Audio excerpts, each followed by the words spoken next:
Bem, bom dia. A Bom gente dia. estamos aqui novamente para mais uma entrevista do Tribunal de Contas do Estado do Maranhão, pela supervisão de qualidade de vida em parceria com a Escola de Contas. A gente tem esse programa de levar informação em saúde para o nosso servidor, para os seus familiares, para a sociedade em geral. E hoje a gente está aqui fazendo uma entrevista de um tema extremamente importante com o doutor Iago Bastos, que é médico intensivista e é coordenador da Central Estadual de Transplantes aqui do estado do Maranhão. Eu sou Ana Paula Pierre, sou médica intensivista e sou médica do Tribunal de Contas. E, para mim, estar aqui entrevistando o doutor Iago é, primeiro, um motivo de enorme satisfação e um tema tão importante, que é o Setembro Verde, que é um mês em que se fala sobre a conscientização para a doação de órgãos. Então, inicialmente, Iago, muito obrigada por você ter aceitado de antemão, estar aqui com a gente para levar informação, para esclarecer as nossas dúvidas. Muito obrigada por você estar aqui conosco. E, assim, a gente começa a nossa entrevista com as suas primeiras considerações sobre o Setembro Verde e essa conscientização. Bom dia. Bom dia, doutora Ana Paula. Bom dia a todos. É uma honra para mim estar aqui falando sobre doação e transplantes, né? Algo que eu faço com muito amor, com muito afinco, como missão de vida mesmo, né? A nossa população precisa muito disso ainda. O Setembro Verde é uma campanha, né, que celebra o Dia do Doador, no dia 27 de setembro, e é um mês muito festivo para nós, né, que trabalhamos com transplantes, porque nós aproveitamos esse momento para informar a população, para sensibilizar a população, né?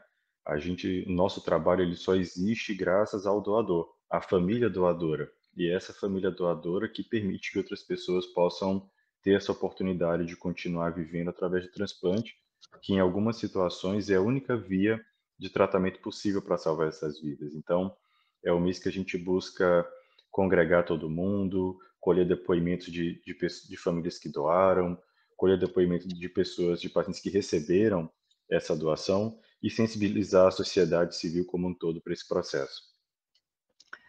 Então, Iago, assim, acho que meu primeiro questionamento para você é assim, como se dá, na verdade, esse processo, de uma maneira geral, tanto, né, assim, a partir, né, do diagnóstico de que aquele indivíduo, necessita, né, ou vai entrar numa fila, né, para transplante, até de fato o transplante acontecer. Eu queria que você explicasse, de uma maneira, eh, vamos colocar, um passo a passo, ou como que isso se dá, de uma maneira geral, esse processo.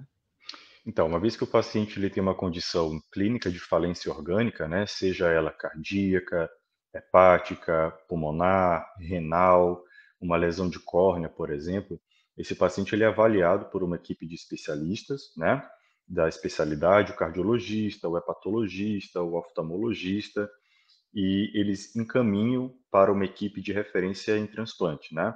Só pode realizar consulta em transplante e realizar de fato o transplante, o implante, equipes cadastradas pelo Ministério da Saúde, em acompanhamento junto com o Ministério Público e pela Central de Transplantes do Estado. Não é qualquer profissional que pode fazer essa avaliação.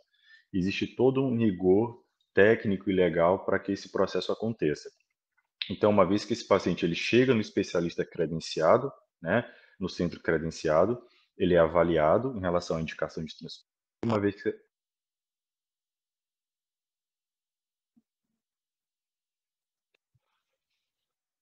realiza alguns exames, né, que são obrigatórios e entra na lista, né? A própria equipe de avaliação clínica, ele coloca o paciente na lista. Essa lista, ela é única, né, para o estado e para o Brasil, e o paciente que entra hoje, ele vai para o final da fila, né, e tem que esperar todos os outros que estão na sua frente.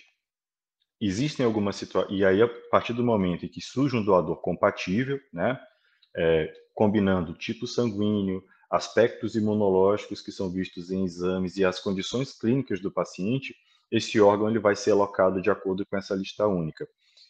Nem a central de transplantes, nem a própria equipe de transplantes, nem o Sistema Nacional ele consegue mexer nessa lista. É uma lista de fato única e que respeita o tempo e as condições clínicas, independente do dinheiro, do plano de saúde, ou do hospital, ou do estado, né? Quando, porventura, existe um órgão que é captado no estado, que não tem ninguém para receber esse órgão na fila, ele é ofertado pela Central Nacional, seguindo essa lista, para um outro estado, né, para que esse órgão possa ser ofertado para a população. Existem algumas condições particulares que podem mudar o lugar, que a gente chama de priorização. Então, por exemplo, um paciente com insuficiência renal dialisando, né? E que ele entra em falência de acesso, não se tem mais acesso para funcionar a diálise, ele precisa ser priorizado. Aí é feito um documento explicando toda a justificativa, a central de transplantes do estado avalia e valida aquilo, a veracidade dos fatos, e esse paciente pode ir para a ponta da fila, porque torna-se uma ameaça imediata de vida, né? Nesse caso. Pacientes com insuficiência hepática aguda fulminante podem ser priorizados, falência cardíaca fulminante podem ser priorizados, mas são aspectos muito técnicos. Em geral, o paciente ele é consultado pela equipe, entra na fila e essa fila única ela é respeitada e ela é imutável, você não tem como alterar. E aí você falou sobre a disponibilização, a disponibilidade do órgão. Conta para a gente como é que esse processo acontece. Então, quando existem duas formas desse órgão ser ofertado, por doação local ou por oferta da nacional. Então, uma doação local, por exemplo, nós tivemos o paciente de morte cefálica aqui no Maranhão, né? E a família é doadora. Esse órgão, ele é captado aqui em São Luís e ele é implantado aqui em São Luís, né? É mais fácil, reduz o tempo de isquemia, então é um processo mais simples. Existe a oferta para nacional. Por exemplo, vamos supor que o Ceará captou uma córnea e lá não tem ninguém para receber, tem fila zerada. Essa córnea ela pode ser ofertada via Central Nacional, que vai avaliar na sua lista disponibilidade geográfica e de pacientes e oferta para o Maranhão. Aí o Ceará manda a córnea para o Maranhão e o Maranhão olha a sua lista e implanta naquele paciente que está na ponta da lista. Isso funciona para qualquer órgão Então, ou Iago, tecido. assim, quem é uma acho que uma pergunta, né, que eu acho que é bem importante de ser esclarecido. Como é que quem pode ser doador? Ele Pode ser falou sobre doador. isso, quem pode ser doador? O doador ele pode ser um paciente, né, entre 7 dias completos após a 37ª semana de gestação. Então, por exemplo, se é um bebê prematuro, você precisa esperar completar as 37 semanas e contar 7 dias a partir daí.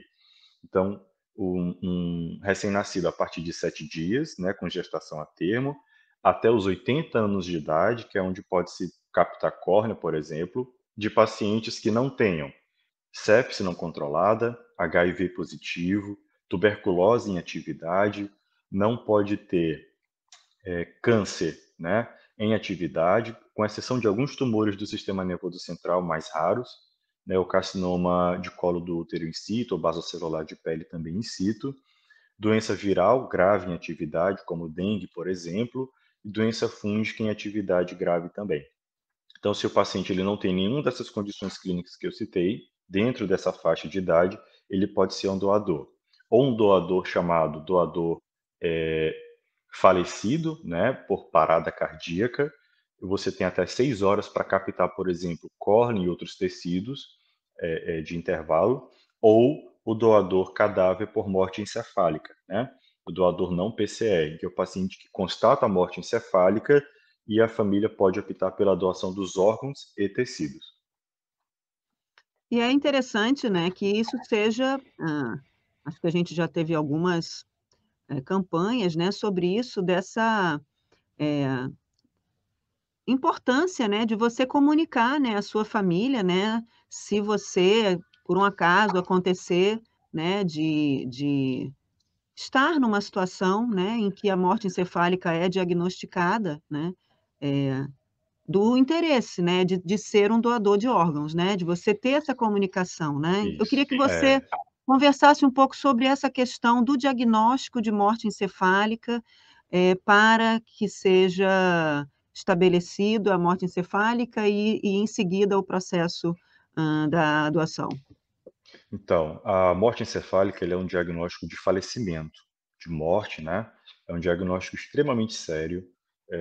Ele exige uma junta médica de especialistas diferentes, né, que fazem 4 exames, 2 exames clínicos do sistema nervoso, né, central, do exame neurológico completo, mais um teste respiratório e mais um exame complementar que vai identificar a ausência ou de atividade elétrica ou de fluxo cerebral.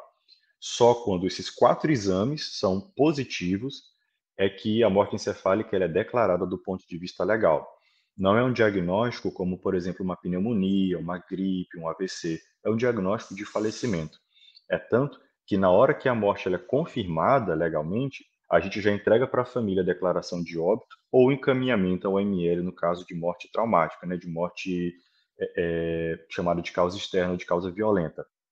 Então, é um diagnóstico muito seguro. Não existe, desde que começou o processo, no final do século XIX, nenhum caso no mundo de pacientes que tenham declarado a morte encefálica e recuperado, entre aspas. Isso é impossível, não existe. De fato, é um diagnóstico de falecimento, de reversibilidade. O que a gente às vezes vê na mídia, algumas situações assim como fake news, são pacientes que estavam em coma, né? E que não confirmaram a morte encefálica e eventualmente acordaram. Isso acontece bastante. É o paciente em coma. E o exame ele é justamente para isso, para você atestar se aquele paciente ele está em coma, né, com os exames, ou se ele de fato está morto, é um paciente que faleceu. Então, é um processo muito rigoroso, muito cuidadoso, que exige uma junta médica, não é só um médico que declara, e só com todos esses exames são rigorosamente feitos e respeitados e que a gente pode ter segurança, com 100% de certeza e de segurança, para dar esse diagnóstico para a família, né? E a central de transplantes, ela avalia esse processo, todo o diagnóstico de morte cefálica passa pela central de transplantes, que também avalia se tudo foi feito de forma correta, se todos os parâmetros estão corretos. Então, uma vez que a gente tem essa segurança do diagnóstico da morte para a família, a gente declara o óbito e em pacientes que tenham essas condições específicas que eu citei anteriormente, né, ou seja, ausência das contraindicações e idade compatível, a gente entrevista a família para a doação de órgãos, né?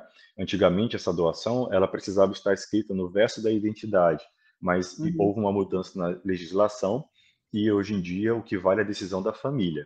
Então é a família em primeiro grau, no caso cônjuges, uhum, né? Pai, mãe, filhos e na ausência destes irmãos, por exemplo, é que podem dar essa positiva ou não para a doação. Não é a equipe médica que decide, é única e uhum. exclusivamente a família. A gente orienta, explica e fica a cargo deles doar ou não. E a gente sempre respeita essa vontade. Por isso que é muito importante que a gente fale em vida sobre isso, né? Sim. Então, quando a gente conversa com a família e se declara doador, isso facilita nesse momento de dor que essa resposta venha com mais fluidez.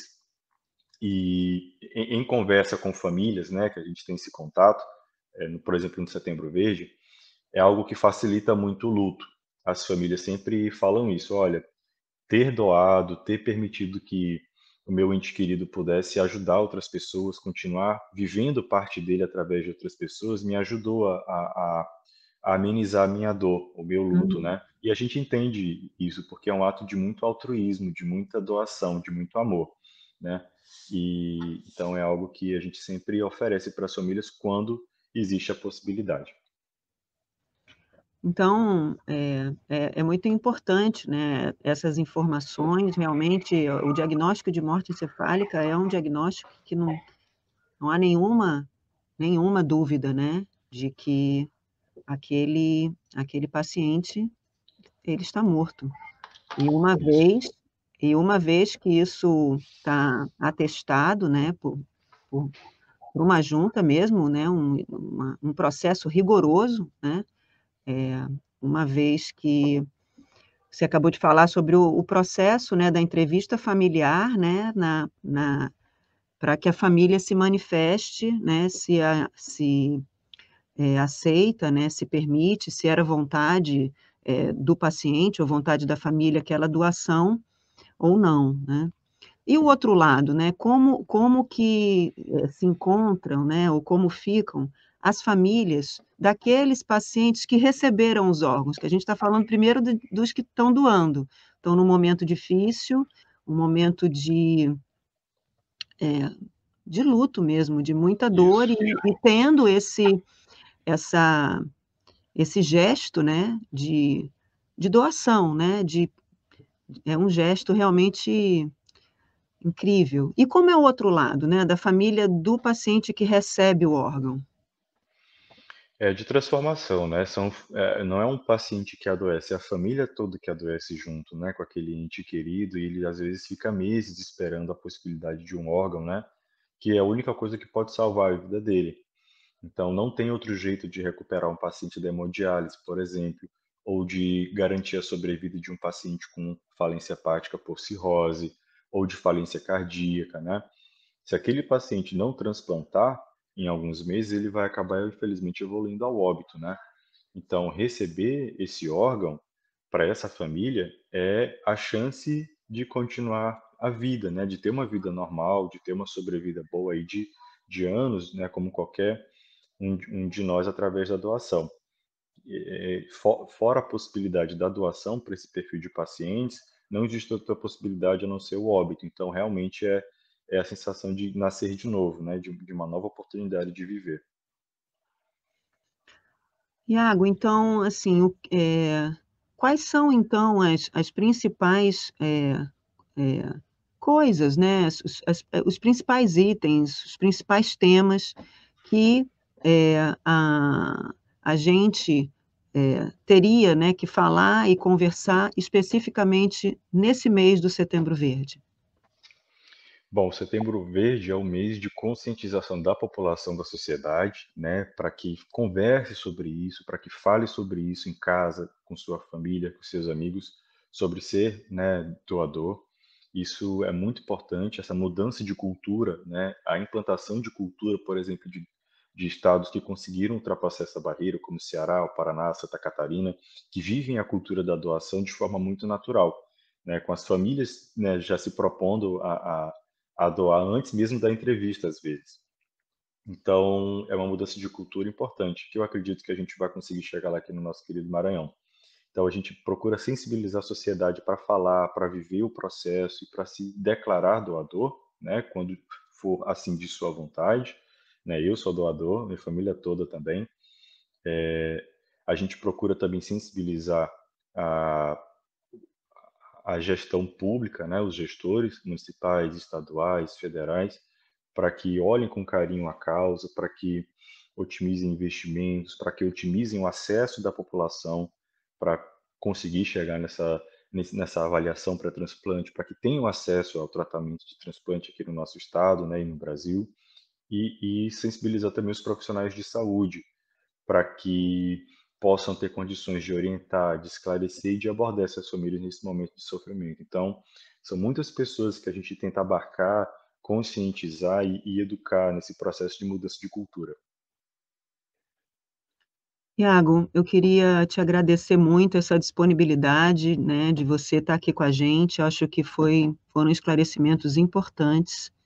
E queria saber, então, a gente está chegando ao fim da nossa entrevista. Eu acho que é um mês, em que a gente convida, né, para que as pessoas, assistam também essa e outras entrevistas, né. É um mês em que isso acontece mais vezes, né, e é um mês, em que esse tema ele fica em mais evidência.